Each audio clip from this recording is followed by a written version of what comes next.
And as you can see, fear doesn't have to be seen as something negative. Fear can and should also be seen and used as something positive. See, fear can become your ally, your friend, your secret weapon. Whatever you fear, use it to prepare you, to energize you, to protect you.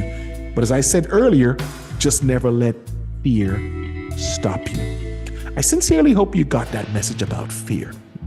She said, fear lives in the head. Courage lives in the heart. Use the courage. Use your courage to drive out your fear. And the good news is thoughts can be changed, and everyone has the power to do that. Therefore, when your desire to move beyond them grows strong enough, that's when you can easily leave your doubts behind.